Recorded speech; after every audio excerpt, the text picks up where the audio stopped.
Welcome back, guys. Thanks for joining me for another beer review. Hope you're all well. It's Sunday early evening. Baz has been working today. I've been working all weekend. And I'm cream crackered, it's got to be said. So I'm doing a couple of beer reviews. This is the first one. It's going to be a long time before this comes up. So me saying anything is point, isn't it, really? So yeah, we're back with another one. This is the first one. I'm probably going to do two today. And it's a beer that was brought to my attention from Chris's Beer Reviews. And it's a beer from Adnams. And this is a bottle of their Double Ghost IPA. It's coming in at 5.2% in a 500ml bottle. And I think this was £2.25, I think, from Morrison's. But it was part of a deal or something. Got this from Wrexham. Went to Morrison's Wrexham. So yeah. A storm is brewing in the shallows of Southwold Soul Bay, the site of hundreds of shipwrecks, restless souls linger, much like the flavour of our double dry hopped IPA. So it's not a double IPA, which I didn't expect. When I first saw his video go up, I thought, oh, is it a double IPA? But it's a double dry hopped IPA. So I'm guessing it's basically Ghost Ship that's been double dry hopped. Double dry hopping whips up a surge of tropical fruit and flashes of white grape, followed by a crack of rye spice. So there we go, 5.2%, and it is going to go in my Adnams Ghost Ship glass. So it's been out the fridge for a little bit. It's probably still chilled. I bet you it's probably still at about 5 degrees, 6 degrees this, which would be ideal. So let's get it cracked open. There we go, there's the crown.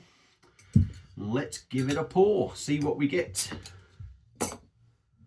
Oh yeah, busy at the moment. I say no, unfortunately. I'm grateful, I'm busy, but sometimes when you're self-employed it does get a little bit manic. And it is only me.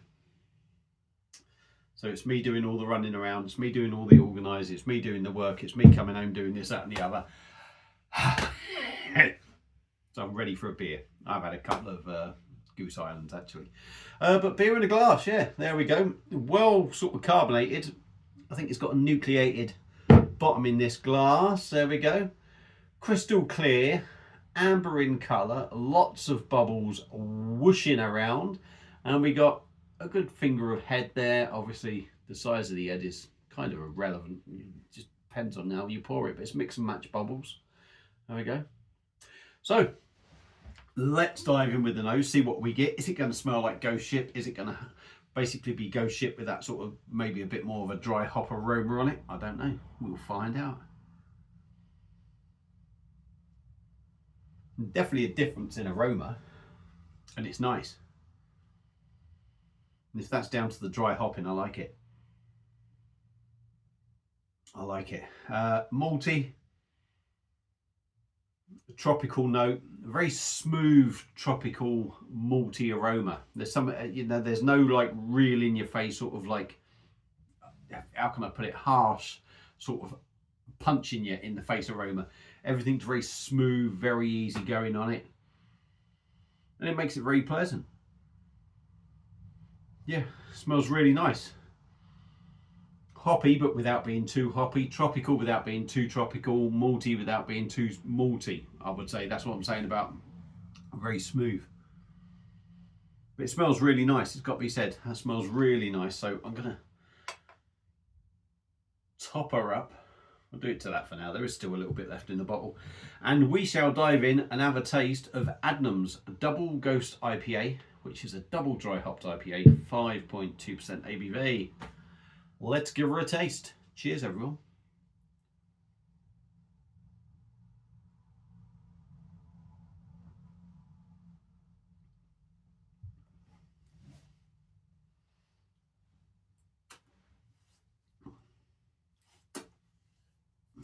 Yeah. When I went in, the head on that beer felt very light. Very, very airy and light. And as I was sort of going in, I'm thinking, is this going to be really thin? I wouldn't say it's massively heavy, but what I'm going to come to is it like Ghost Ship? Yeah, it feels like Ghost Ship, just double dry hopped, if I'm honest.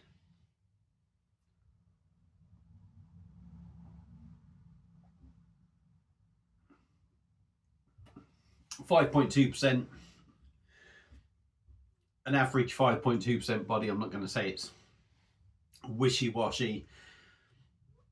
It's not, it drinks light without being really particularly heavy, it's got to be said.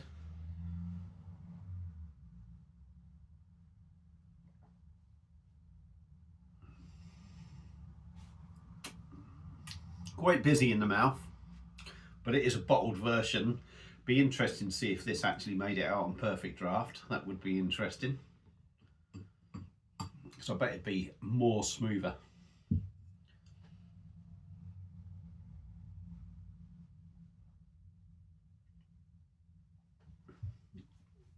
Yeah, the carbonation's not massive there, but it's a little bit spiky. But if you can kind of switch your mind off to that carbonation, the actual liquid is nice and smooth. Almost, I don't want to say creamy, but almost sort of creamy, if you like.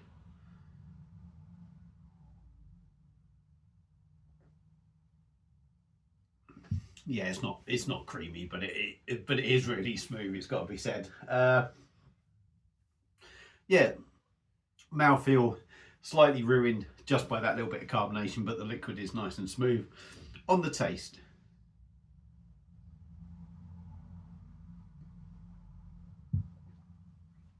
you get that tropical note, sweet malt, nice subtle sweet malt, not overpowering sort of sweetness to it, but nice sort of like balanced. It's very balanced in the sweetness of the malt, and very balanced in them tropical notes. What I will say, the more I get down it, the beer is sort of dying off a little bit, so the carbonation is dying down a bit, but it's almost making it feel a little bit sort of flat, which is mad. Because to start off with, felt quite prickly, quite sprightly, excuse me. And now it's dying off a bit. Probably, no doubt, this in cask would be much better.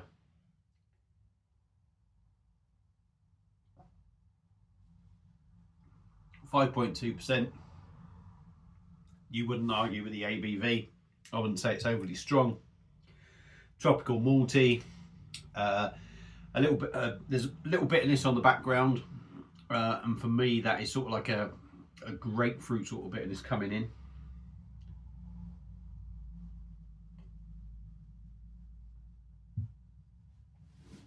It's not just in on the background. I mean, if you hold it in your mouth and you move it around your mouth, you do get that bitterness, but I think it comes more to the forefront. Well, I say it gets stronger as soon as that liquid's gone.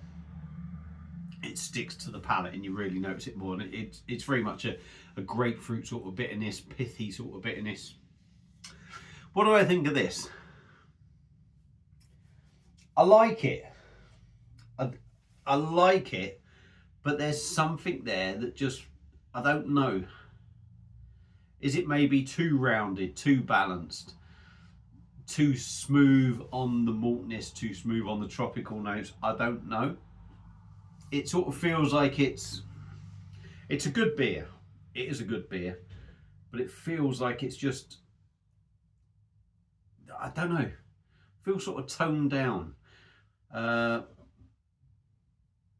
The standard Ghost Ship, does that have a little bit more about it? Possibly it has a bit more about it than this one. But somehow I still like the flavours. I like the flavours in this, but it would be nice if they were a little bit bigger and bolder. And that might sound like I'm just talking about, because I said this does, you know, there is that sort of feel of Ghost Ship in this, and yet that's weaker. But if this feels like it wants to be bolder, but if it kept that smoothness and that easygoingness about it, would be, I think it would be top notch. But then it would probably change the beer totally. But yeah, it's a nice enough beer. If you're into, you know, double Ghost Ship IPA, Pale Ale, IPA, that's what normal Ghost Ship is. I don't know. Look at it how you like, but it's a nice little drop. It's well worth picking up. Be interesting to pick this up and pick up a Ghost Ship as well to compare the two. That would be an interesting video to do, I think, to see how much difference there really is. For me, I like this. I like the Ghost Ship and I like this. This is stronger. It's a lot more smoother overall on flavour, but that makes it feel like it sort of lacks something. Whereas the Ghost Ship is lower in ABV. It's not so smooth and for me, not all the flavours blend together so easily, if you like, but it has more about it almost in a way. But maybe I'll just have to get the two and do a comparison between the two. But my thoughts on this one, decent beer. From what I can recall, different to the old Ghost Ship in a certain kind of way, but kind of the same. Talking shit now, Baz. Give it a go if you see it. By no means a bad beer. £2.25, not expensive either. If you've had this beer before, let me know your thoughts on it. Thank you all for watching. Sorry for waffling on. And I'll see you again soon on another one. Cheers.